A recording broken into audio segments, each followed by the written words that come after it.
ನನ್ನ ಹೆಸರು ರವಿ. ನಾನು ಪ್ರೀತಿಸಿ ಮದುವೆಯಾದ ನನ್ನ ಹೆಂಡತಿಯ ಸಾವಿನ ಸುದ್ದಿ ನನ್ನ ಕಿವಿಗೆ ಬಂದು ಬಿದ್ದ ಕ್ಷಣದಿಂದ ನನ್ನ ಹೃದಯದಲ್ಲಿ ಹುಟ್ಟಿದ ಖಾಲಿ ಜಾಗವನ್ನು ಯಾವ ಶಬ್ದದಲ್ಲೂ ವಿವರಿಸಲು ಸಾಧ್ಯವಿಲ್ಲ. ಮನೆಯ ಪ್ರತಿಯೊಂದು ಗೋಡೆಯೂ ಅವಳ ನೆನಪುಗಳಿಂದ ತುಂಬಿಕೊಂಡಿತ್ತು. ಅವಳ ನಗುವಿನ ಪ್ರತಿಧ್ವನಿ, ಅವಳ ಹೆಜ್ಜೆಯ ಸದ್ದು, ಅವಳು ಬೆಳಗಿನ ಜಾವ ಮಾಡುವ ಪೂಜೆಯ ಧೂಪದ ವಾಸನೆ ಇವೆಲ್ಲವೂ ನನಗೆ ಇನ್ನೂ ಜೀವಂತವಾಗಿ ಅನಿಸುತ್ತಿದ್ದವು. ಆದರೆ ಅವಳಿಲ್ಲದ ಹಾಸಿಗೆಯ ಖಾಲಿತನ, ಅವಳ ಕೈಯಲ್ಲಿ ಸಿದ್ಧವಾಗುತ್ತಿದ್ದ ಆಹಾರದ ಗಂಧವಿಲ್ಲದೆ ಅಡುಗೆ ಮನೆಯು ನನಗೆ ಮರಣಕ್ಕಿಂತಲೂ ಭಯಾನಕವಾಗಿತ್ತು. ನಾನು ನನ್ನೊಳಗೆ ಕುಸಿದು ಬಿಡುತ್ತಿದ್ದೆ. ಮನುಷ್ಯ ಬದುಕಲು ಕೇವಲ ಉಸಿರು ಮಾತ್ರ ಸಾಕಾಗುವುದಿಲ್ಲ ಎಂಬುದನ್ನು ಆ ಸಮಯದಲ್ಲಿ ನಾನು ಅರಿತುಕೊಂಡೆ. ಬದುಕಿಗೆ ಒಂದು ಅರ್ಥ, ಒಂದು ಸ್ಪರ್ಶ, ಒಂದು ಸಂಗತಿಯ ಅಗತ್ಯ ತುಂಬಾ ಇದೆ. ನಾನು ಬೆಳಗ್ಗೆ ಕೆಲಸಕ್ಕೆ ಹೋಗುತ್ತಿದ್ದ, ಸಂಜೆ ಮನೆಗೆ ಹಿಂತಿರುಗುತ್ತಿದ್ದೆ. ಆದರೆ ಮನೆಯ ಬಾಗಿಲು ತೆರೆದಾಗ ಬರುವ ಆ ಮೌನ, ಅದೇ ನನ್ನ ಹೃದಯವನ್ನು ತುಂಡು ತುಂಡಾಗಿಸುತ್ತಿತ್ತು. ಇಂತಹ ಸಮಯದಲ್ಲಿ ಆ ಮಹಿಳೆ ನನ್ನ ಜೀವನಕ್ಕೆ ಕಾಲಿಟ್ಟಳು. ನನಗಿಂತ ವಯಸ್ಸಿನಲ್ಲಿ 10 ವರ್ಷ ದೊಡ್ಡವಳು. ಅವಳು ನನ್ನ ನೆರೆಮನೆಯಲ್ಲಿ ಬಾಡಿಗೆ ಮನೆಯಲ್ಲಿ ವಾಸಿಸುತ್ತಿದ್ದಳು.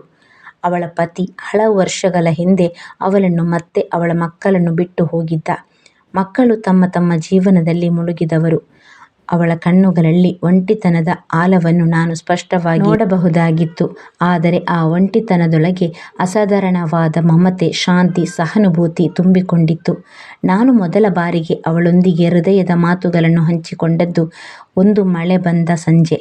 ಗಾಳಿಯಲ್ಲಿ ದೇವ, ಮನಸ್ಸಿನಲ್ಲಿ ದುಃಖ, ಕಣ್ಣಿನಲ್ಲಿ ನೀರು. ನಾನು ಹೊರಗಡೆ ಮಳೆ ನೋಡುತ್ತಿದ್ದೆ. ಆ ಮಹಿಳೆ ನನ್ನನ್ನು ಕರೆದು ಕಾಫಿ ಕೊಟ್ಟಳು. ಕಾಫಿಯ ಬಿಸಿಯಲ್ಲಿ ನನ್ನ ತಂಪಾದ ಮನಸ್ಸು ಕರಗಿದಂತಾಯಿತು. ನೀನು ತುಂಬ ಒಂಟಿಯಾಗಿದ್ದೀಯಲ್ಲ ಎಂಬ ಅವಳ ಒಂದು ವಾಕ್ಯ ನನ್ನ ಹೃದಯವನ್ನು ಒತ್ತಿ ಹೆಚ್ಚಿತು. ಆ ಕ್ಷಣದಿಂದ ನಾನು ಅವಳನ್ನು ಕೇವಲ ಒಬ್ಬ ನೆರೆಮನೆಯ ಮಹಿಳೆಯೆಂದು ಕಾಣಲು ಸಾಧ್ಯವಾಗಲಿಲ್ಲ. ಅವಳ ಮಾತುಗಳಲ್ಲಿ ಆಳವಿತ್ತು, ಅವಳ ಮೌನದಲ್ಲೂ ಸಂಗೀತವಿತ್ತು. ಅವಳ ಕಣ್ಣುಗಳು ಹೇಳದೆ ಬಿಟ್ಟ ಅನೇಕ ಕಥೆಗಳ ಸಾಗರವಾಗಿದ್ದವು. ನಾನು ನನ್ನ ನೋವನ್ನು ಹೇಳುತ್ತಿದ್ದಂತೆ ಅವಳು ಶಾಂತವಾಗಿ ಕೇಳುತ್ತಿದ್ದಳು. ಒಂದೊಂದು ಸಲ ಕಣ್ಣೀರು ಹಾಕುತ್ತಿದ್ದಳು. ಆ ಸಹಾನುಭೂತಿ ನನಗೆ ಹೊಸ ಪ್ರಾಣವನ್ನು ತುಂಬಿದಂತಾಯಿತು. ದಿನದಿಂದ ದಿನಕ್ಕೆ ನಾನು ಅವಳ ಸಾನ್ನಿಧ್ಯವನ್ನು ಹುಡುಕಲು ಪ್ರಾರಂಭಿಸಿದೆ. ಅವಳು ತನ್ನ ಮನೆ ಮುಂದೇನೆ ಸಣ್ಣ ಹೂಗಳ ತೋಟವನ್ನು ಮಾಡಿಕೊಂಡಿದ್ದಳು. ಅಲ್ಲಿ ಹೂಗಳಿಗೆ ನೀರು ಹಾಯಿಸುತ್ತಿದ್ದಳು. ನಾನು ಕಿಟಕಿಯಿಂದ ಕಣ್ಣಾರಿ ನೋಡುತ್ತಿದ್ದೆ. ಅವಳು ಹಾದು ಹೋಗುವಾಗ ಅವಳ ಸುಗಂಧ ನನ್ನ ಹೃದಯವನ್ನು ಕಾಡುತ್ತಿತ್ತು. ವಯಸ್ಸು ಹೆಚ್ಚಾದರೂ ಅವಳಲ್ಲಿ ಒಂದು ಅಸಾಧಾರಣ ಆಕರ್ಷಣೆ ಇತ್ತು. ನಾನು ಮೊದಲ ಬಾರಿಗೆ ಪ್ರೀತಿ ಎಂಬ ಪದಕ್ಕೆ ನಿಜವಾದ ಅರ್ಥವನ್ನು ಆ ಸಮಯದಲ್ಲಿ ಅನುಭವಿಸಿದೆ. ಅವಳೊಂದಿಗೆ ಕಳೆದ ಪ್ರತಿಯೊಂದು ಕ್ಷಣವೂ ನನ್ನ ಬದುಕಿನ ಹೊಸ ಅಧ್ಯಾಯವಾಗಿತ್ತು. ನಾನು ಅವಳಿಗೆ ಮಾತಿನಲ್ಲಿ ಹೇಳದಿದ್ದರೂ ನನ್ನ ಕಣ್ಣುಗಳಲ್ಲಿ ವ್ಯಕ್ತವಾಗುತ್ತಿದ್ದ ಪ್ರೀತಿಯನ್ನು ಅವಳು ಗ್ರಹಿಸಿದಳು. ಅವಳು ನಗುವುದರಲ್ಲಿ ನನಗೆ ಭವಿಷ್ಯದ ಬೆಳಕು ಕಾಣಿಸುತ್ತಿತ್ತು. ಪ್ರೀತಿಯ ಬೀಜ ನಮ್ಮ ನಡುವೆ ಬಿತ್ತನೆಗೊಂಡಿತ್ತು. ಅದು ಯಾವಾಗ ಹೂವಾಗಿ ಪರಿವರ್ತನೆ ಆಗುತ್ತದೆ ಎನ್ನುವುದನ್ನು ನಾನು ಕಾಯುತ್ತಿದ್ದೆ. ಆದರೆ ಆ ಸಮಯದಲ್ಲಿ ನನ್ನ ಮನಸ್ಸು ಒಂದು ಗೊಂದಲದಲ್ಲೂ ಮುಳುಗಿತ್ತು. ನನಗಿಂತ ದೊಡ್ಡವಳಾದ ಮಹಿಳೆಯ ಮೇಲೆ ನನಗೆ ಹುಟ್ಟಿದ ಈ ಪ್ರೀತಿ ಸರಿಯೇ? ಸಮಾಜ ಏನು ಹೇಳುತ್ತದೆ? ಇದರ ಬಗ್ಗೆ ನಾನು ಅವಳಿಗೆ ನನ್ನ ಹೃದಯವನ್ನು ತೆರೆದರೆ ಅವಳು ಒಪ್ಪುತ್ತಲೇ ಎಂಬ ಪ್ರಶ್ನೆಗಳು ನನಗೆ ಕಾಡುತ್ತಿದ್ದವು. ಈ ಪ್ರಶ್ನೆಗಳು ನನಗೆ ಹಗಲು ರಾತ್ರಿ ಹಿಂಬಾಲಿಸುತ್ತಿದ್ದವು. ಆದರೂ ನನ್ನ ಹೃದಯ ಹೇಳುತ್ತಿತ್ತು, ಪ್ರೀತಿ ವಯಸ್ಸನ್ನು ನೋಡುವುದಿಲ್ಲ, ಅದು ಕೇವಲ ಹೃದಯವನ್ನು ಮಾತ್ರ ನೋಡುತ್ತದೆ. ದಿನಗಳು ಕಳೆಯುತ್ತಿದ್ದಂತೆ ನನ್ನ ಮನಸ್ಸಿನ ಒಳಗಿನ ಗೊಂದಲವು ಹೆಚ್ಚಾಗುತ್ತಿತ್ತು. ಒಂದು ಕಡೆ ನಾನು ಅವಳ ಜೊತೆ ಕಳೆದ ಕ್ಷಣಗಳಲ್ಲಿ ಜೀವಂತನಾಗುತ್ತಿದ್ದೆ. ಇನ್ನೊಂದು ಕಡೆ ಸಮಾಜದ ಕಣ್ಣುಗಳು, ಬಂಧು ಬಳಗದ ಮಾತುಗಳು ನನ್ನ ಹೃದಯವನ್ನು ಬಿಗಿದುಕೊಂಡಿದ್ದವು. ನನ್ನೊಳಗಿನ ಕಿರುಚಾಟವನ್ನು ನಾನು ಯಾರಿಗೂ ತೋರಿಸದೆ ಮೌನವಾಗಿ ಹೊತ್ತೊಯ್ಯುತ್ತಿದ್ದೆ. ರಾತ್ರಿ ಹಾಸಿಗೆಯಲ್ಲಿ ಮಲಗಿದಾಗ ನನ್ನ ಪತ್ನಿಯ ನೆನಪುಗಳು ಬಂದು ಕಣ್ಣೀರುತ್ತಾ ತಂದು ಹಾಕುತ್ತಿದ್ದವು. ಆದರೆ ಬೆಳಗಿನ ಜಾವ ನಮ್ಮ ನೆರೆಮನೆಯ ಶಾಂತಿಯನ್ನು ಕಂಡಾಗ ಅವಳ ನಗು ನನಗೆ ಬದುಕಲು ಮತ್ತೊಮ್ಮೆ ಶಕ್ತಿ ತುಂಬುತ್ತಿತ್ತು. ಈ ಎರಡು ಭಾವನೆಗಳ ನಡುವೆ ನಾನು ಸಿಲುಕಿಕೊಂಡಿದ್ದೆ. ಅವಳು ನನಗಿಂತ ವಯಸ್ಸಿನಲ್ಲಿ ದೊಡ್ಡವಳಾಗಿದ್ದರು. ಅವಳಲ್ಲಿ ಒಂದು ತಾಯಿಯ ಮಮತೆ, ಒಂದು ಗೆಳತಿಯ ನಂಟು, ಒಂದು ಹೆಂಗಸಿನ ಆಕರ್ಷಣೆ ಎಲ್ಲವೂ ಬೆರೆದಂತಾಗಿತ್ತು. ನಾನು ಅವಳ ಕಣ್ಣಿನಲ್ಲಿ ನೋಡುವಾಗ, ನೀನು ಒಬ್ಬಂಟಿಯಲ್ಲ, ನಾನು ನಿನ್ನ ಜೊತೆಗೆ ಇದ್ದೇನೆ ಎಂಬ ಅಳಿಯದಾದ ಸಂದೇಶವೊಂದು ಕಾಣಿಸುತ್ತಿತ್ತು. ಅವಳು ನನ್ನ ನೋವನ್ನು ತುಂಬ ಆಳವಾಗಿ ಅರ್ಥ ಮಾಡಿಕೊಂಡಿದ್ದಳು. ನನ್ನ ಮಾತು ಕಡಿಮೆಯಾಗಿದ್ದರೂ ನನ್ನ ಮೌನವನ್ನು ಓದಲು ಅವಳಿಗೆ ಬಂತು. ಒಂದು ಸಂಜೆ ನಾನು ಕೆಲಸ ಮುಗಿಸಿಕೊಂಡು ಮನೆಗೆ ಬಂದು ದಿಕ್ಕು ತಪ್ಪಿ ಹೋದವನಂತೆ ಹಾಸಿಗೆಯಲ್ಲಿ ಬಿದ್ದಿದ್ದೆ. ಬಾಗಿಲು ತಟ್ಟಿದ ಶಬ್ದ ಕೇಳಿತು. ತೆರೆಯುತ್ತಿದ್ದರೆ ಶಾಂತಿ ಬಾಗಿಲ ಬಳಿ ನಿಂತಿದ್ದಳು. ಅವಳ ಕೈಯಲ್ಲಿ ಬಿಸಿ ಬಿಸಿ ಪಾಯಸವಿತ್ತು. ಇಂದು ನಿನ್ನ ಮುಖ ನೋಡಿದರೆ ತುಂಬ ಆಸಕ್ತಿ ಕಾಣಿಸುತ್ತಿದೆ, ಅದರಿಂದ ಇದು ಮಾಡಿದೆ ಎಂದು ಹೇಳಿದಳು. ಆ ಕ್ಷಣದಲ್ಲಿ ನನ್ನ ಕಣ್ಣೀರು ನಡೆಯಲಿಲ್ಲ. ಯಾರಾದರೂ ನನ್ನ ಬಗ್ಗೆ ಇಷ್ಟೊಂದು ಕಾಳಜಿ ತೋರಿಸುತ್ತಿದ್ದಾರೆ ಎಂಬ ಅನುಭವವೇ ನನಗೆ ಹೊಸದಾಗಿ ಕಾಣಿಸಿತ್ತು. ನಾನು ಪಾಯಸ ತಿನ್ನುವಾಗ ಅವಳು ನನ್ನ ಎದುರೇ ಕುಳಿತಿದ್ದಳು. ಕಣ್ಣಲ್ಲಿ ಮಮತೆ ತುಂಬಿ ಹರಿಯುತ್ತಿತ್ತು. ಆ ರಾತ್ರಿ ನಾನು ನನ್ನೊಳಗೆ ಒಪ್ಪಿಕೊಂಡೆ, ನಾನು ಅವಳನ್ನು ಪ್ರೀತಿಸುತ್ತಿದ್ದೇನೆ ಎಂದು. ಈ ಪ್ರೀತಿ ಕೇವಲ ದೇಹದ ಆಕರ್ಷಣೆಯಲ್ಲ, ಇದು ಹೃದಯದಿಂದ ಹುಟ್ಟಿದ ಶುದ್ಧವಾದ ಪ್ರೀತಿ. ಅವಳ ಮಾತುಗಳು, ಅವಳ ಕಾಳಜಿ, ಅವಳ ಶಾಂತ ನಗು ಇವೆಲ್ಲವೂ ನನಗೆ ಬದುಕಿನ ಅರ್ಥವನ್ನು ಮತ್ತೆ ಕಲ್ಪಿಸುತ್ತಿದ್ದವು. ಆದರೆ ಇನ್ನು ಅವಳಿಗೆ ಹೇಳಲು ನನಗೆ ಧೈರ್ಯವಾಗಲಿಲ್ಲ. ಅವಳು ಹೇಗೆ ಪ್ರತಿಕ್ರಿಯಿಸುತ್ತಾಳೆ? ನಾನು ಹೇಳಿದರೆ ಅವಳ ಕಣ್ಣಿನಲ್ಲಿ ನಾನು ಕೆಳಗೆ ಬಿಡುವೆನೇ? ಅವಳು ನನ್ನನ್ನು ಕೇವಲ ಒಬ್ಬ ನೆರೆಮನೆಯವನಾಗಿ ಮಾತ್ರವೇ ನೋಡ್ತಿದ್ದಾಳಾ? ಈ ಪ್ರಶ್ನೆಗಳು ನನ್ನ ಮನಸ್ಸನ್ನು ಕಾಡುತ್ತಿದ್ದವು. ಆದರೂ ಪ್ರತಿದಿನ ಅವಳನ್ನು ನೋಡಲು, ಅವಳ ಜೊತೆ 2 ಮಾತನ್ನು ಆಡಲು, ಅವಳ ಕೈಯಲ್ಲಿ ಮಾಡಿದ ತಿನಿಸನ್ನು ರುಚಿಸಲು ನಾನು ಕಾಯುತ್ತಿದ್ದೆ. ಅವಳು ಹತ್ತಿರ ಬಂದಾಗ ನನ್ನ ಹೃದಯ ವೇಗವಾಗಿ ತಡಕುತ್ತಿತ್ತು. ಅವಳ ಒಂದು ನೋಟವು ನನಗೆ ದಿನವಿಡೀ ಶಕ್ತಿ ನೀಡುತ್ತಿತ್ತು. ನಾನು ನಿಧಾನವಾಗಿ ನನ್ನ ಬದುಕನ್ನು ಅವಳ ಸುತ್ತಲೇ ಕಟ್ಟಿಕೊಂಡಿದ್ದೆ. ಆದರೆ ಆ ಒಂದು ದಿನ ಅವಳು ನನಗೆ ಕೇಳಿದ ಪ್ರಶ್ನೆ ನನ್ನ ಹೃದಯವನ್ನು ನಡುಗಿಸುತ್ತೆ. ನಿನ್ನ ಕಣ್ಣುಗಳಲ್ಲೇ ನಾನು ಕೆಲವೊಂದು ಮಾತುಗಳನ್ನು ಓದುತ್ತಿದ್ದೇನೆ, ಆದರೆ ನೀನು ಅದನ್ನು ಹೇಳುವುದಿಲ್ಲ ಏಕೆ? ಅವಳ ಪ್ರಶ್ನೆಯ ನಂತರ ನನ್ನ ಹೃದಯದ ಒಳಗೆ ಒಂದು ಭಾರಿ ಹೋರಾಟ ಶುರುವಾಯಿತು. ನಾನು ಮಾತುಗಳಿಂದ ಉತ್ತರ ನೀಡಲಾರದೆ ಮೌನವಾಗಿ ನಿಂತಿದ್ದೆ. ಆದರೆ ನನ್ನ ಕಣ್ಣುಗಳು ಬಹಳದ್ದನ್ನು ಹೇಳಿಬಿಟ್ಟಿದ್ದವು. ಅವಳು ನನ್ನ ಕಡೆ ತೀವ್ರವಾಗಿ ನೋಡಿದಳು. ಆ ನೋಟದಲ್ಲಿ ಮಮತೆ, ಪ್ರಶ್ನೆ, ನಿರೀಕ್ಷೆ ಎಲ್ಲ ಒಟ್ಟಿಗೆ ಬೆರೆತಿದ್ದವು. ಕೆಲವೇ ಕ್ಷಣಗಳ ಆ ಮೌನ ನನ್ನ ಜೀವನದ ದೀರ್ಘಕಾಲದ ನೆನಪುಗಳಲ್ಲಿ ಒಂದು ಆಗಿ ಉಳಿಯಿತು. ಆ ರಾತ್ರಿ ನಾನು ನಿದ್ರೆಯನ್ನೇ ಕಾಣಲಿಲ್ಲ. ನನ್ನ ಮನಸ್ಸು ಒಂದೆಡೆ ಹೇಳುತ್ತಿತ್ತು, ಅವಳಿಗೆ ನಿನ್ನ ಹೃದಯ ತೆರೆದು ಹೇಳು, ಇನ್ನೇನು ಕಾಯುತ್ತಿದ್ದೀಯಾ? ಇನ್ನೊಂದು ಕಡೆ ಅವಳು ನಿನಗಿಂತ ದೊಡ್ಡವಳು, ಸಮಾಜ ಏನು ಹೇಳುತ್ತದೆ? ಅವಳ ಮನಸ್ಸು ಬೇರೆ ಇರಬಹುದು, ನಿನ್ನ ಮಾತಿನಿಂದ ಅವಳಿಗೆ ನೋವಾಗಬಹುದು ಎಂದು ನನ್ನನ್ನು ತಡೆಯುತ್ತಿತ್ತು. ಹೀಗಾಗಿ ಬೆಳಗಿನ ಜಾವ ನಾನೇ ನನ್ನ ಮನಸ್ಸಿಗೆ ಹೇಳಿಕೊಂಡೆ, ಪ್ರೀತಿ ಎಂದರೆ ಬಲವಂತವಲ್ಲ, ಅದು ಹರಿದು ಬರುವ ಹೊಳೆಯಂತೆ ಸ್ವಾಭಾವಿಕವಾಗಿರಬೇಕು. ಅದರಿಂದ ನಾನು ಇನ್ನೂ ಕೆಲ ಸಮಯ ಕಾಯಬೇಕೆಂದು ತೀರ್ಮಾನಿಸಿದೆ. ಆದರೆ ಸಮಯವು ನನ್ನ ಹೃದಯವನ್ನು ದಿನೇ ದಿನೇ ಅವಳ ಕಡೆ ಮತ್ತಷ್ಟು ಎಳೆಯುತ್ತಿತ್ತು. ಒಂದು ದಿನ ಸಂಜೆ ಮಳೆ ಸುರಿಯುತ್ತಿದ್ದಾಗ ನಾನು ಮನೆಯಿಂದ ಹೊರಗೆ ಹಾದು ಹೋಗುತ್ತಿದ್ದೆ. ರಸ್ತೆಯ ಬದಿಯಲ್ಲಿ ಅವಳು ಛತ್ರಿ ಹಿಡಿದು ನಿಂತಿದ್ದಳು. ನನ್ನನ್ನು ಕಂಡಾಗ ಅವಳು ಹೇಳಿದಳು, ಓಡಬೇಡ, ಬಾ ನನ್ನ ಹತ್ತಿರ, ಛತ್ರಿ ಇದೆ, ಜೊತೆಗೆ ಹೋಗೋಣ ಅಂದಳು. ಅವಳ ಛತ್ರಿಯ ಕೆಳಗೆ ನಾನು ಸೇರಿಕೊಂಡೆ. ಮಳೆ ಹನಿಗಳು ಛತ್ರಿಯ ಮೇಲೆ ಬಡಿದು ಸಂಗೀತವನ್ನೇ ರಚಿಸುತ್ತಿದ್ದವು. ಆದರೆ ನನ್ನ ಹೃದಯದ ಸಂಗೀತ ಅವಳ ಹತ್ತಿರ ನಿಂತಾಗ ಇನ್ನೂ ಹೆಚ್ಚು ಜೋರಾಗಿ ಕೇಳಿಸುತ್ತಿತ್ತು. ಅವಳ ಸೀರೆಯ ತುದಿ ನನ್ನ ಕೈಗೆ ತಾಗಿದಾಗ ನನಗೆ ಕರೆಂಟ್ ಹೊಡೆದಂಗೆ ಆಗುತ್ತಿತ್ತು. ಅವಳ ಮಾತುಗಳು ಆ ದಿನ ತುಂಬ ಸರಳವಾಗಿದ್ದರೂ ನನಗೆ ಅವು ಗಾಢ ಅರ್ಥ ಹೊಂದಿದಂತಹ ಇದ್ದವು. ಅವಳು ಹೇಳಿದಳು, ನೀನು ತುಂಬ ಬದಲಾಗಿದ್ದೀಯ. ಮೊದಲು ಮೌನಿಯಾಗಿದ್ದೆ, ಈಗ ಸ್ವಲ್ಪ ಜೀವ ತುಂಬಿಕೊಂಡವನಂತೆ ಕಾಣಿಸುತ್ತೀಯ. ಆದರೆ ನಿನ್ನ ಕಣ್ಣುಗಳು ಇನ್ನೂ ತುಂಬ ಮಾತುಗಳನ್ನು ಅಡಗಿಸಿಕೊಂಡಿವೆ. ನಾನು ಆಗ ಸುಮ್ಮನೆ ನಗುತ್ತಿದ್ದೆ, ಆದರೆ ನನ್ನೊಳಗೆ ಕಣ್ಣೀರು ಹರಿಯುತ್ತಿತ್ತು. ನಾನು ಬಯಸಿದ್ದು ಅವಳಿಗೆ ಅಪ್ಪಿಕೊಂಡು ಹೇಳುವುದನ್ನು, ನಿನ್ನ ಪ್ರೀತಿಯ ನನ್ನ ಬದುಕಿಗೆ ಹೊಸ ಶಕ್ತಿ ಕೊಟ್ಟಿದೆ ಎಂದು. ಆದರೆ ಧೈರ್ಯವು ನನ್ನ ತುಟಿಗಳವರೆಗೆ ಬರಲಿಲ್ಲ. ಆ ದಿನದ ಬಳಿಕ ನಮ್ಮ ನಡುವಿನ ನಂಟು ಇನ್ನೂ ಗಾಢವಾಯಿತು. ನಾನು ಪ್ರತಿದಿನ ಅವಳನ್ನು ಭೇಟಿಯಾಗದೆ ಇರಲಾರೆನು. ಅವಳಿಗೆ ತೋಟದ ಕೆಲಸದಲ್ಲಿ ಸಹಾಯ ಮಾಡುತ್ತಿದ್ದೆ. ಅಂಗಡಿಯಿಂದ ತರಕಾರಿಗಳನ್ನು ತಂದುಕೊಡುತ್ತಿದ್ದೆ. ಕೆಲವೊಮ್ಮೆ ಅವಳು ಅಡುಗೆ ಮಾಡುತ್ತಿದ್ದಾಗ ಅವಳ ಪಕ್ಕದಲ್ಲೇ ಕುಳಿತು ಮಾತನಾಡುತ್ತಿದ್ದೆ. ಈ ಎಲ್ಲ ಸಣ್ಣ ಸಣ್ಣ ಕ್ಷಣಗಳೇ ನನಗೆ ಆನಂದವನ್ನು ನೀಡುತ್ತಿದ್ದವು. ನಾನು ಮನಸ್ಸಿನಲ್ಲಿ ಆಲೋಚಿಸುತ್ತಿದ್ದೆ, ಇದು ದೈವದ ಆಟ.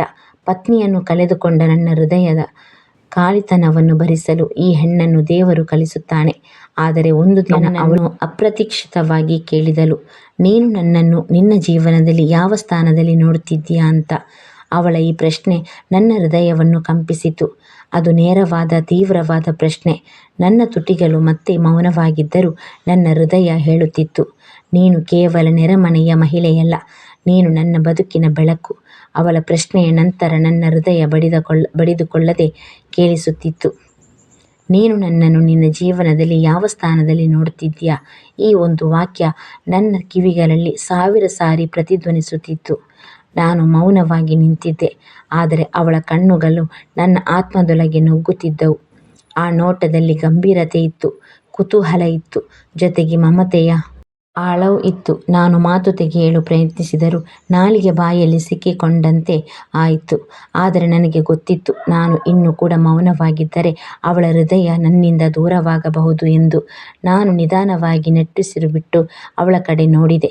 ನಾನು ನಿನ್ನನ್ನು ಕೇವಲ ನೆರೆಮನೆಯವರು ಎಂದೇ ನೋಡುತ್ತಿದ್ದರೆ ನನ್ನ ಕಣ್ಣುಗಳಲ್ಲಿ ನಿನಗಾಗಿ ಇಷ್ಟೊಂದು ಪ್ರೀತಿ ಕಾಣಿಸುತ್ತಾ.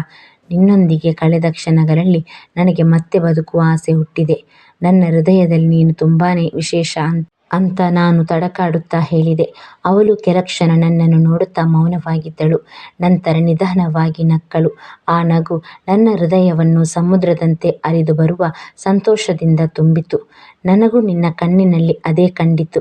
ಅವಳು ಮೃದುವಾಗಿ ಈ ಮಾತನ್ನು ಹೇಳಿದಳು, ಆದರೆ ಈ ಮಾತನ್ನು ನಿನ್ನ ತುಟಿಗಳಿಂದ ಕೇಳಬೇಕೆಂದು ನಾನು ಬಯಸಿದೆ. ಪ್ರೀತಿಗೆ ವಯಸ್ಸು ಅಡ್ಡಿಯಾಗುವುದಿಲ್ಲ ಎಂಬುದನ್ನು ನಾನು ನಂಬುತ್ತೇನೆ. ಆದರೆ ನಮ್ಮ ಸಮಾಜ ಇನ್ನೂ ಅಷ್ಟು ಬದಲಾಗಿಲ್ಲ. ನೀನು ಈ ನಿರ್ಧಾರಕ್ಕೆ ಸಿದ್ಧವಾಗಿರುವೆಯಾ ಎಂದು ಅವಳ ಮಾತುಗಳಲ್ಲಿ ಪ್ರೀತಿ ಇತ್ತು, ಆದರೆ ಜೊತೆಗೆ ಜವಾಬ್ದಾರಿಯ ಭಾವವೂ ಇತ್ತು. ನಾನು ತಡವಿಲ್ಲದೆ ಉತ್ತರಿಸಿದೆ, ನಾನು ಸಮಾಜದ ಮಾತಿಗಿಂತ ನನ್ನ ಹೃದಯವನ್ನು ಕೇಳುತ್ತೇನೆ. ನನಗೆ ಬದುಕಿನ ಉಳಿದ ದಿನಗಳಲ್ಲಿ ನಿನ್ನ ಜೊತೆ ಇರಬೇಕೆಂಬುದೇ ಮುಖ್ಯ. ಈ ಮಾತು ಹೇಳುತ್ತಿದ್ದಂತೆ ನನಗೆ ಒಂದು ಭಾರ ಇಳಿದಂತೆ ಅನಿಸಿತು. ಅವಳ ಕಣ್ಣುಗಳಲ್ಲಿ ಕಣ್ಣೀರು ಮಿನುಗಿತು, ಆದರೆ ಅದು ದುಃಖದ ಕಣ್ಣೀರು ಅಲ್ಲ, ಅದು ಸಂತೋಷದ ಒಪ್ಪಿಗೆಯ ಕಣ್ಣೀರು. ಆ ಕ್ಷಣದಲ್ಲಿ ಮಳೆ ಸುರಿತಿತ್ತು. ನಾವಿಬ್ಬರು ಅವಳ ತೋಟದ ಮಂಚದ ಮೇಲೆ ಕುಳಿತಿದ್ದೆವು. ಮಳೆ ಹನಿಗಳು ಎಲೆಗಳ ಮೇಲೆ ಬಡಿದು ಬಾರಿಸುವ ಶಬ್ದ ನಮ್ಮ ಹೃದಯಗಳ ಬಡಿತಕ್ಕೆ ಬೆರೆಯಿತು. ಅವಳು ತನ್ನ ಕೈಯನ್ನು ನನ್ನ ಕೈಯಲ್ಲಿ ಇಟ್ಟಳು. ಆ ಸ್ಪರ್ಶದಲ್ಲಿ ನನಗೆ ಸಿಗದ ನೆಮ್ಮದಿ, ಸಿಗದ ಪ್ರೀತಿ ಅರಿಯಿತು. ನಾನು ಅವಳನ್ನು ಮೊದಲ ಬಾರಿಗೆ ಹತ್ತಿರ ಸೆಳೆದಾಗ ಅವಳು ತಡೆಯಲಿಲ್ಲ. ಅವಳ ತಲೆಯನ್ನು ನನ್ನ ಭುಜದ ಮೇಲೆ ಇರಿಸಿಕೊಂಡಳು. ಆ ಕ್ಷಣ ನನಗೆ ಲೋಕವೇ ಮರೆತು ಹೋದಂತೆ ಆಯಿತು. ಅವಳ ತುಟಿಗಳಿಂದ ನಿಧಾನವಾಗಿ ಹೊರಬಂದ ಒಂದು ವಾಕ್ಯ, ಈ ಬದುಕಿನ ಉಳಿದ ಹಾದಿಯಲ್ಲಿ ನಿನ್ನ ಜೊತೆಗೆ ನಡೆಯಲು ನನಗೆ ಸಮ್ಮತಿ ಇದೆ. ಆ ಮಾತು ನನ್ನ ಹೃದಯದಲ್ಲಿ ಮುದ್ರಿತವಾಯಿತು. ನನಗೆ ಆ ದಿನ ಪ್ರೀತಿಯ ನಿಜವಾದ ಅರ್ಥ ತಿಳಿಯಿತು. ಆ ದಿನದಿಂದ ನಮ್ಮ ಬದುಕು ಹೊಸ ಬಣ್ಣ ಪಡೆದಂತಾಯಿತು. ನನಗೆ ಪ್ರತಿಯೊಂದು ಬೆಳಗ್ಗೆ ಇನ್ನಷ್ಟು ಸುಂದರವಾಗಿತ್ತು, ಏಕೆಂದರೆ ಅವಳನ್ನು ನೋಡುವ ನಿರೀಕ್ಷೆ ನನ್ನ ಹೃದಯವನ್ನು ತುಂಬುತ್ತಿತ್ತು. ಅವಳಿಗೂ ಬದಲಾವಣೆ ಕಾಣಿಸಿತು. ಅವಳ ಮುಖದಲ್ಲಿ ಮುದ್ದಾದ ನಗು ಇನ್ನಷ್ಟು ಕಂಗೊಳಿಸುತ್ತಿತ್ತು. ಅವಳ ನಡೆಗಳಲ್ಲಿ ಜೀವ ತುಂಬಿಕೊಂಡಿತ್ತು. ನಾವಿಬ್ಬರು ಹಳೆಯ ನೆರೆಮನೆಯವರಂತೆ ಇರದೆ ಹೊಸ ಪ್ರೇಮಿಗಳಂತೆ ವರ್ತಿಸುತ್ತಿದ್ದೆವು. ಆದರೆ ಈ ಪ್ರೀತಿಯನ್ನು ಹೊರಗಿನ ಜಗತ್ತಿಗೆ ತೋರಿಸಲು ಇನ್ನೂ ಕೂಡ ಧೈರ್ಯ ಮಾಡಲಿಲ್ಲ. ನಮ್ಮ ಹೃದಯಗಳಿಗೆ ಮಾತ್ರ ಗೊತ್ತಿದ್ದ ಒಂದು ರಹಸ್ಯವಾಗಿತ್ತು. ಒಂದು ದಿನ ಅವಳು ನನ್ನನ್ನು ತೋಟದಲ್ಲಿ ಕರೆದುಕೊಂಡು ಹೋದಳು. ಜಾಸ್ಮಿನ್ ಹೂಗಳು ಅರಳಿಕೊಂಡಿದ್ದವು. ಅವಳು ಒಂದಿಷ್ಟು ಹೂಗಳನ್ನು ಕಿತ್ತು ನನಗೆ ಕೊಟ್ಟಳು.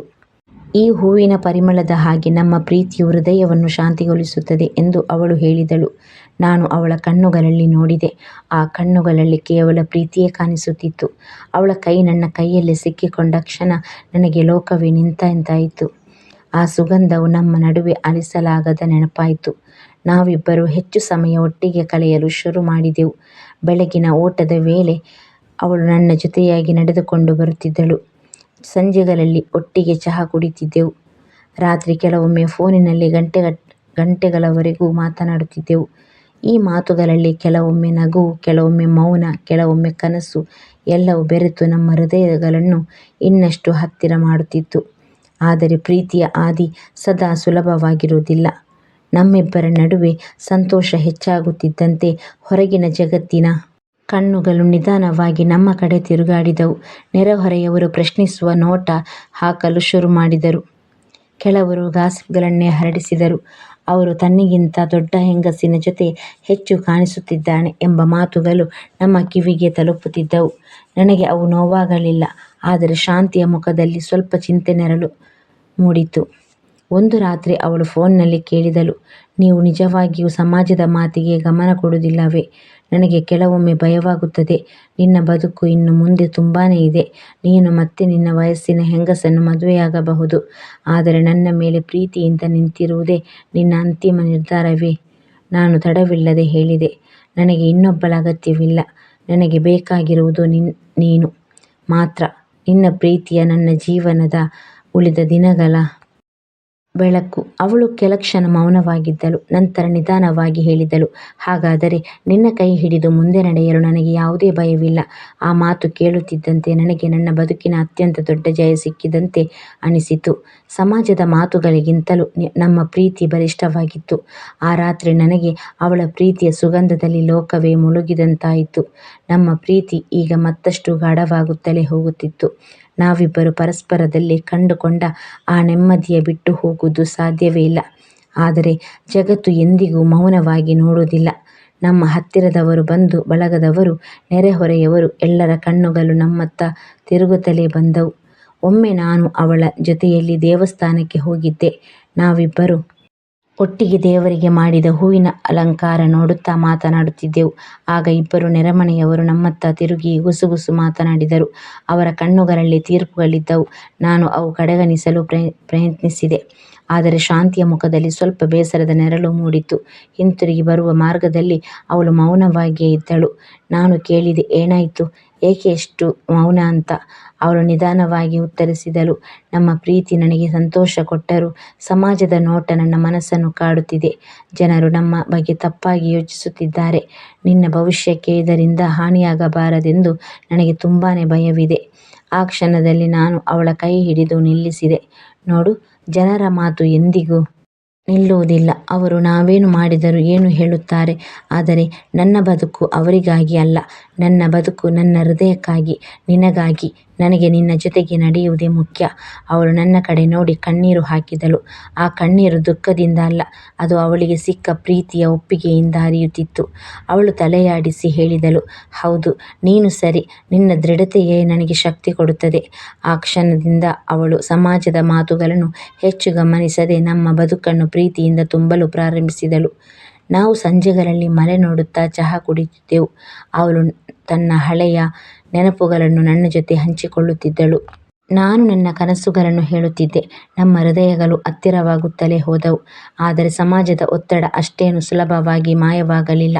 ನನ್ನ ಸಂಬಂಧಿಕರು ನನ್ನನ್ನು ಭೇಟಿ ಮಾಡಿ ನೇರವಾಗಿ ಕೇಳಿದರು, ಅವಳ ಜೊತೆ ನಿನ್ನ ಸಂಬಂಧ ಏನು? ನೀನು ಇನ್ನು ಯುವಕ, ಮರುಮದುವೆ ಆಗಬೇಕು. ನಿನಗಿಂತ ದೊಡ್ಡವಳ ಜೊತೆ ಇರುವುದರಿಂದ ನಿನ್ನ ಬದುಕು ಹಾಳಾಗುತ್ತದೆ. ನಾನು ಶಾಂತವಾಗಿ ನಕ್ಕು ಉತ್ತರಿಸಿದೆ, ನನ್ನ ಬದುಕನ್ನು ಹಾಳು ಮಾಡುವುದೇನಿದೆ? ನನಗೆ ಶಾಂತಿ, ಸಂತೋಷ ಸಿಗುತ್ತೆಂಬುದೇ ನನಗೆ ಸಾಕು. ನನ್ನ ಹೃದಯ ಅವಳನ್ನು ಆಯ್ಕೆ ಮಾಡಿಕೊಂಡಿದೆ. ಅವರು ಅಸಮಾಧಾನದಿಂದ ಹಿಂತಿರುಗಿದರು. ಆದರೆ ನನಗೆ ಗೊತ್ತಿತ್ತು, ಈ ಹಾದಿ ಅಷ್ಟಿಷ್ಟು ಸುಲಭವಲ್ಲ. ಮುಂದೆ ಇನ್ನೂ ಹಲವಾರು ಸವಾಲುಗಳನ್ನು ಎದುರಾಗುತ್ತವೆ. ಆದರೂ ನನ್ನ ಮನಸ್ಸು ಹೇಳುತ್ತಿತ್ತು, ಪ್ರೀತಿಯ ಶಕ್ತಿ ಎಲ್ಲ ಅಡ್ಡಿಗಳನ್ನು ದಾಟುತ್ತದೆ. ಆ ರಾತ್ರಿ ಅವಳಿಗೆ ನಾನು ಹೇಳಿದೆ, ಯಾವುದೇ ಬಿರುಗಾಳಿ ಇದ್ದರೂ ನಿನ್ನ ಕೈಯನ್ನು ನಾನು ಎಂದಿಗೂ ಬಿಡುವುದಿಲ್ಲ. ಅವಳು ನಗುತ್ತಾ ತನ್ನ ತಲೆಯನ್ನು ನನ್ನ ಭುಜದ ಮೇಲೆ ಇರಿಸಿಕೊಂಡಳು. ಆ ಕ್ಷಣದಲ್ಲಿ ನನಗೆ ಲೋಕವೇ ಮೌನವಾಗಿ ನಮ್ಮ ಪ್ರೀತಿಗೆ ಸಾಕ್ಷಿಯಾದಂತಾಯಿತು. ನಮ್ಮ ಪ್ರೀತಿ ಈಗ ನಮ್ಮಿಬ್ಬರ ಮನಸ್ಸನ್ನು ಸಂಪೂರ್ಣವಾಗಿ ಆವರಿಸಿಕೊಂಡಿತ್ತು. ಆದರೆ ಸಮಾಜದ ಕಣ್ಣುಗಳು ಇನ್ನೂ ನಮಗೆ ವಿಶ್ರಾಂತಿ ಕೊಡುತ್ತಿರಲಿಲ್ಲ. ಪ್ರತಿಯೊಂದು ದಿನವೂ ಹೊಸದೊಂದು ಗಾಸಿಪ್, ಹೊಸದೊಂದು ಪ್ರಶ್ನೆ ಹುಟ್ಟುತ್ತಿತ್ತು. ಕೆಲವರು ನೇರವಾಗಿ ನನ್ನ ಬಳಿಗೆ ಬಂದು ಕೇಳುತ್ತಿದ್ದರು, ಅವಳು ನಿನಗಿಂತ ದೊಡ್ಡವಳು, ಇದು ಸರಿಯಲ್ಲ. ನೀನು ಇನ್ನೂ ಜೀವನವನ್ನು ಹೊಸದಾಗಿ ಕಟ್ಟಿಕೊಳ್ಳಬಹುದು. ಏಕೆ ಹೀಗೆ ಕಾಲ ಹಾಳು ಮಾಡುತ್ತಿದ್ದೀಯಾ ಅಂತ ಅವರ ಮಾತುಗಳು ನನ್ನ ಹೃದಯಕ್ಕೆ ಬಾಣದಂತೆ ತಲುಪುತ್ತಿದ್ದವು. ನನ್ನೊಳಗಿನ ಪ್ರೀತಿ ಅದಕ್ಕಿಂತ ಶಕ್ತಿಯಾಗಿತ್ತು. ನಾನು ನಗುತ್ತಾ ಹೇಳುತ್ತಿದ್ದೆ, ನಾನು ಕಾಲ ಹಾಳು ಮಾಡುತ್ತಿಲ್ಲ. ನಾನು ಜೀವನವನ್ನು ಬದುಕುತ್ತಿದ್ದೇನೆ. ನನಗೆ ಬೇಕಾದದ್ದು ಆಕೆಯ ಪ್ರೀತಿ ಮಾತ್ರ ಎಂದು ಹೇಳುತ್ತಿದ್ದೆ. ಆದರೆ ವಿರೋಧ ಅಲ್ಲೇ ನಿಂತಿರಲಿಲ್ಲ. ನನ್ನ ಕುಟುಂಬದವರು ಕೂಡ ತೀವ್ರವಾಗಿ ಆಕ್ಷೇಪಿಸಿದರು. ಈ ವಿಷಯ ವಿದೇಶದಲ್ಲಿದ್ದ ನನ್ನ ತಮ್ಮನಿಗೂ ಗೊತ್ತಾಗಿ ಹಳ್ಳಿಗೆ ಬಂದಾಗ ನನ್ನ ತಮ್ಮ ನನ್ನ ಹತ್ತಿರ ಬಂದು ಕೋಪದಿಂದ ಕೇಳಿದ, ನಮ್ಮ ಮನೆತನದ ಗೌರವದ ಬಗ್ಗೆ ನಿನಗೆ ಯೋಚನೆ ಇಲ್ಲವೇ? ಜನರು ನಗುತ್ತಿದ್ದಾರೆ, ನೀನು ಯಾಕೆ ಹೀಗೆ ಮಾಡುತ್ತಿದ್ದೀಯಾ? ನಾನು ಶಾಂತವಾಗಿ ಉತ್ತರಿಸಿದೆ, ಗೌರವವೆಂದರೆ ಜನರ ತೀರ್ಪಿನಿಂದ ಬರುವುದಿಲ್ಲ. ಗೌರವವೆಂದರೆ ನಮ್ಮ ಮನಸ್ಸಿನ ಶಾಂತಿಯಿಂದ ಬರುತ್ತದೆ. ನನಗೆ ಆ ಶಾಂತಿ ನನ್ನ ಶಾಂತಿಯ ಜೊತೆಗೆ ಸಿಗುತ್ತಿದೆ. ಈ ಮಾತುಗಳಿಂದ ನನ್ನ ತಮ್ಮ ಇನ್ನೂ ಕೆರಳಿದರು. ನನಗೆ ಖಚಿತವಾಗಿತ್ತು, ನನ್ನ ನಿರ್ಧಾರವನ್ನು ಯಾರೂ ಬದಲಾಯಿಸಲಾರರು. ಆದರೆ ಈ ವಿರೋಧದ ಬಿರುಗಾಳಿ ಅವಳ ಮನಸ್ಸನ್ನು ಹೆಚ್ಚು ಕಾಡತೊಡಗಿತು. ಒಂದು ಸಂಜೆ ಅವಳು ನನ್ನ ಬಳಿ ಬಂದು ಹೇಳಿದಳು, ನಿನ್ನ ಕುಟುಂಬ, ನಿನ್ನ ಬಂಧುಗಳು ವಿರೋಧ ನನಗೆ ತಾಳಲಾಗುತ್ತಿಲ್ಲ. ನಾನು ನಿನ್ನ ಜೀವನದಲ್ಲಿ ಅಡ್ಡಿಯಾಗಬಾರದೆಂದು ಭಯವಾಗುತ್ತಿದೆ. ಶಾಂತಿಯ ಕಣ್ಣುಗಳಲ್ಲಿ ಕಣ್ಣೀರು ತುಂಬಿಕೊಂಡಿತ್ತು.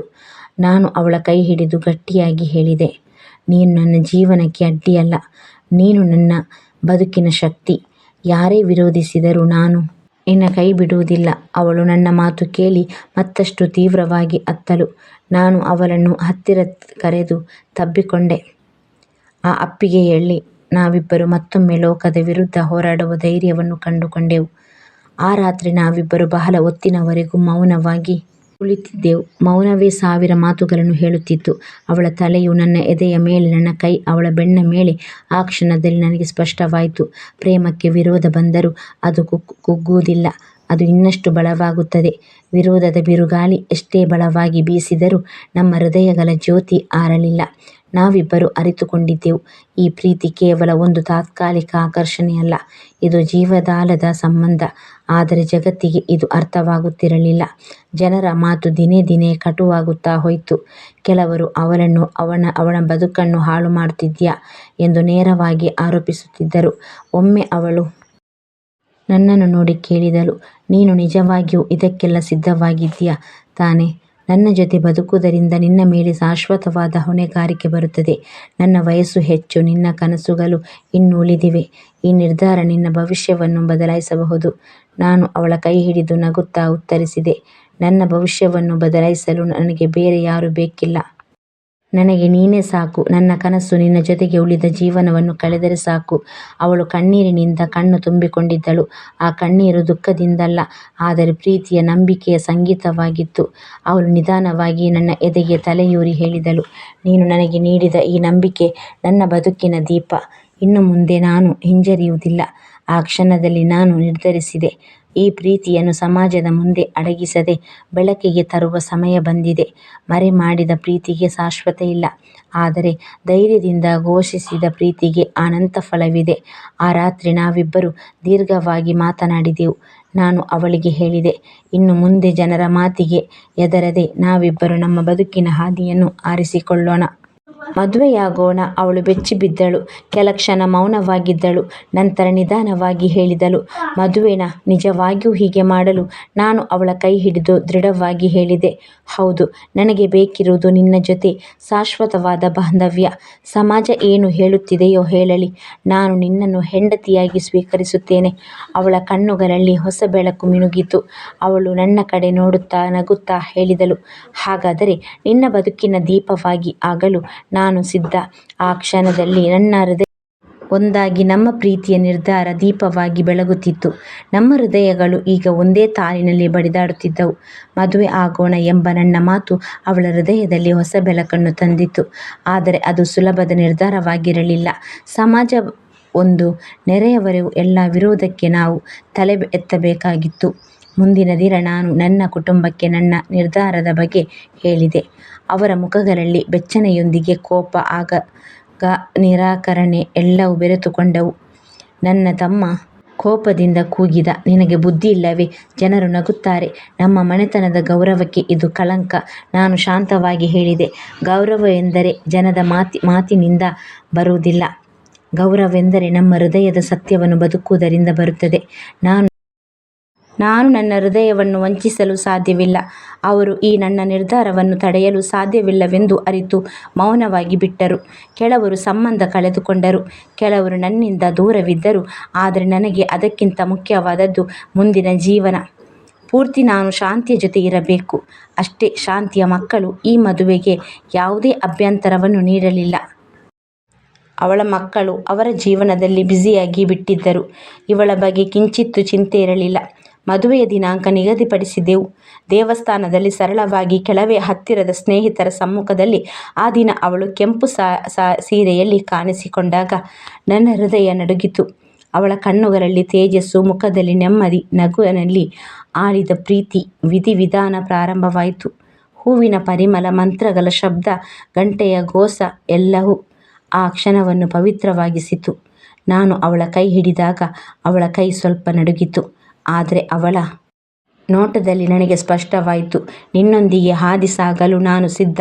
ಹೂವಿನ ಮಾಲೆಗಳನ್ನು ಬದಲಿ ಮಾಡಿಕೊಂಡ ಕ್ಷಣದಲ್ಲಿ ನನ್ನ ಹೃದಯದಲ್ಲಿದ್ದ ಎಲ್ಲ ಭಯ, ಸಂದೇಹಗಳು ಕರಗಿ ಹೋದವು. ಮಂಗಲಸೂತ್ರವನ್ನು ಅವಳ ಕುತ್ತಿಗೆಯಲ್ಲಿ ಹಾಕಿದಾಗ ಅವಳ ಕಣ್ಣುಗಳಲ್ಲಿ ಕಣ್ಣೀರು ಹರಿಯಿತು. ನಾನು ನಿಧಾನವಾಗಿ ಹೇಳಿದೆ, ಇದು ಕೇವಲ ಆಭರಣವಲ್ಲ, ಇದು ನಮ್ಮ ಆತ್ಮಗಳನ್ನು ಒಂದಾಗಿ ಕಟ್ಟುವ ಬಾಂಧವ್ಯ. ಅವಳು ನಗುತ್ತಾ ತಲೆಯಲ್ಲಾಡಿಸಿದಳು. ಆ ದಿನ ನಮ್ಮ ಪ್ರೀತಿ ಕೇವಲ ಹೃದಯಗಳಲ್ಲಿ ಮಾತ್ರವಲ್ಲ, ಸಮಾಜದ ಮುಂದೆ ಸಹ ಶಾಶ್ವತವಾದ ಬಾಂಧವ್ಯವಾಗಿ ಬೆಸೆಯಿತು. ಮದುವೆಯ ನಂತರದ ಜೀವನ ನಮ್ಮಿಬ್ಬರಿಗೂ ಹೊಸ ಅಧ್ಯಾಯವಾಗಿತ್ತು. ಜನರು ಏನೇ ಹೇಳಿಕೊಂಡರೂ ನಮ್ಮ ಮನೆಯಲ್ಲಿ ನೆಮ್ಮದಿಯ ನಗು ತುಂಬಿತು. ಬೆಳಗ್ಗೆ ಕಿಟಕಿಯಿಂದ ಹೊಕ್ಕ ಬೆಳಕಿನಲ್ಲಿ ಅವಳು ಕಾಫಿ ತಯಾರಿಸುತ್ತಿದ್ದಾಗ ನಾನು ನ್ಯೂಸ್ ಪೇಪರ್ ಓದುತ್ತಾ ಕುಳಿತುಕೊಂಡಿದ್ದೆ. ಆ ಸಣ್ಣ ಸಣ್ಣ ಕ್ಷಣಗಳು ನನಗೆ ಆಲಿಸಲಾಗದ ಸಂತೋಷವನ್ನು ನೀಡುತ್ತಿದ್ದವು. ಅವಳು ನನ್ನ ಜೀವನಕ್ಕೆ ಕೇವಲ ಹೆಂಡತಿಯಾಗಿಯೇ ಬಾರದಳು, ಬದಲಾಗಿ ಪ್ರೀತಿಯ ಬಣ್ಣ ಹಚ್ಚಿದ ಕಲಾವಿದಳಾಗಿ ಬಂದಳು. ನನ್ನ ಮನೆಯಲ್ಲಿ ಖಾಲಿಯಾಗಿದ್ದ ಗೋಡೆಗಳು ಅವಳ ಕೈಚಳಕದಿಂದ ಹೂಗಳಂತೆ ಅರಳಿದವು. ಹೃದಯದಲ್ಲಿ ಇದ್ದ ಒಂಟಿತನವನ್ನು ಅವಳು ತನ್ನ ನಗು ಮತ್ತು ಮಾತು, ತನ್ನ ಸ್ಪರ್ಶದಿಂದ ತುಂಬಿದಳು. ಸಮಾಜ ಇನ್ನೂ ಕೂಡ ಕೆಲವು ಸಲ ಬೆರಳು ತೋರಿಸಿತು. ಕೆಲವರು ನಮ್ಮ ಬಗ್ಗೆ ಗಾಸಿಪ್ ಹರಡಿದರು. ಆದರೆ ನಾವು ಕೈ ಹಿಡಿದು ಸಾಗುತ್ತಿದ್ದಂತೆ ಆ ಮಾತುಗಳು ಗಾಳಿಯಲ್ಲಿ ಕರಗುತ್ತಿದ್ದವು. ಏಕೆಂದರೆ ನಮ್ಮ ಹೃದಯದ ಬಳ ಸಮಾಜದ ತೀರ್ಪಿಗಿಂತ ದೊಡ್ಡದಾಗಿತ್ತು. ಒಂದು ದಿನ ನಾನು ಅವಳನ್ನು ಕೇಳಿದೆ, ನಿನಗೆ ಎಂದಾದರೂ ಪಶ್ಚಾತ್ತಾಪವಾಗುತ್ತದೆ? ನನ್ನೊಂದಿಗೆ ಬಂದ ನಿರ್ಧಾರ ತಪ್ಪೆಂದು ಅನಿಸಿದೆ? ಅವಳು ನನ್ನ ಕಣ್ಣಿನೊಳಗೆ ನೋಡಿದಳು. ಆ ಕಣ್ಣುಗಳಲ್ಲಿ ಎಷ್ಟೋ ಸತ್ಯ, ಎಷ್ಟೋ ಪ್ರೀತಿ ಅಡಗಿತು. ಅವಳು ನಿಧಾನವಾಗಿ ಉತ್ತರಿಸಿದಳು, ನಿನ್ನ ಪ್ರೀತಿಯಲ್ಲಿ ನನಗೆ ನನ್ನ ಅಸ್ತಿತ್ವ ಸಿಕ್ಕಿದೆ. ಪಶ್ಚಾತ್ತಾಪಕ್ಕೆ ಇಲ್ಲಿ ಯಾವ ಜಾಗವೂ ಇಲ್ಲ. ಅವಳ ಮಾತು ನನ್ನ ಹೃದಯವನ್ನು ಹಗುರಗೊಳಿಸಿತು. ಆ ಕ್ಷಣದಲ್ಲಿ ನನಗೆ ತಿಳಿಯಿತು, ವಯಸ್ಸು, ಸಮಾಜ, ಜನರ ಮಾತು ಇವೆಲ್ಲವೂ ಪ್ರೀತಿಯ ಮುಂದೆ ಏನೂ ಅಲ್ಲ. ನಿಜವಾದ ಪ್ರೀತಿ ಇದ್ದಾಗ ಅದು ಎಲ್ಲ ಅಡೆತಡೆಗಳನ್ನು ಮೀರಿ ಜಯ ಸಾಧಿಸುತ್ತದೆ. ನಮ್ಮ ಜೀವನದ ಪ್ರತಿದಿನ ಹೊಸ ಹಬ್ಬವಾಗಿತ್ತು. ನಾವು ಒಟ್ಟಿಗೆ ಯಾತ್ರೆಗಳನ್ನು ಮಾಡುತ್ತಿದ್ದೆವು, ಹೊಸ ಊಟದ ರುಚಿಯನ್ನು ಅನುಭವಿಸುತ್ತಿದ್ದೆವು. ನಿಜವಾದ ಪ್ರೀತಿ ಇದ್ದಾಗ ಅದು ಹಾಸ್ಯದಲ್ಲಿ ಮುಳುಗುತ್ತಿದ್ದೆವು. ರಾತ್ರಿ ಮಳೆ ಸುರಿಯುವಾಗ ಕಿಟಕಿಯ ಬಳಿ ಕುಳಿತು ಚಹಾ ಕುಡಿಯುತ್ತಿದ್ದ ಕ್ಷಣಗಳು ನನಗೆ ಪರಮಸುಖ. ಸಮಯ ಕಳೆಯುತ್ತಿದ್ದಂತೆ ನಮ್ಮ ಬಾಂಧವ್ಯ ಇನ್ನಷ್ಟು ಗಾಢವಾಯಿತು. ಅವಳು ನನಗೆ ಹೆಂಡತಿ ಮಾತ್ರವಲ್ಲ, ಸ್ನೇಹಿತೆ, ಗುರು, ಪ್ರೇರಣೆ ಎಲ್ಲವೂ ಆಗಿಬಿಟ್ಟಳು. ನಾನು ಅವಳಿಗೆ ಅವಳ ತಡವಾಗಿ ಅರಳಿದ ಕನಸುಗಳನ್ನು ಸಾಕಾರಗೊಳಿಸಲು ಪ್ರೋತ್ಸಾಹ ನೀಡುತ್ತಿದ್ದೆ. ಅವಳು ನನಗೆ ನನ್ನ ಬದುಕಿನ ಹೊಸ ಗುರಿಯನ್ನು ತೋರಿಸುತ್ತಿದ್ದಳು. ಆ ದಿನದ ನಂತರ ನಮ್ಮ ಮನೆಯಲ್ಲಿ ಪ್ರತಿಯೊಂದು ನಗು, ಪ್ರತಿಯೊಂದು ಸ್ಪರ್ಶ, ಪ್ರತಿಯೊಂದು ಮಾತು ಒಂದು ಸಂದೇಶ ಸಾರುತ್ತಿತ್ತು. ಪ್ರೀತಿ ಎಂದರೆ ವಯಸ್ಸಿನ ಲೆಕ್ಕವಲ್ಲ, ಅದು ಹೃದಯದ ಒಡನಾಟ. ವೀಕ್ಷಕರೇ, ನಿಮಗೆ ಈ ಕತೆ ಇಷ್ಟವಾದಲ್ಲಿ ಲೈಕ್ ಮಾಡಿ, ಶೇರ್ ಮಾಡಿ ಹಾಗೂ ಕಮೆಂಟ್ ಮಾಡಿ. ಇಂತಹ ಮುಂದಿನ ಇಂಟ್ರೆಸ್ಟಿಂಗ್ ಸ್ಟೋರೀಸ್ಗಳಿಗಾಗಿ ನಮ್ಮ ಮನಸ್ಸಿನ ಮೌನ ಅಫಿಷಿಯಲ್ ಚಾನೆಲನ್ನು ಸಬ್ಸ್ಕ್ರೈಬ್ ಮಾಡಿ. ಕತೆ ಕೇಳಿದ್ದಕ್ಕಾಗಿ ಧನ್ಯವಾದಗಳು.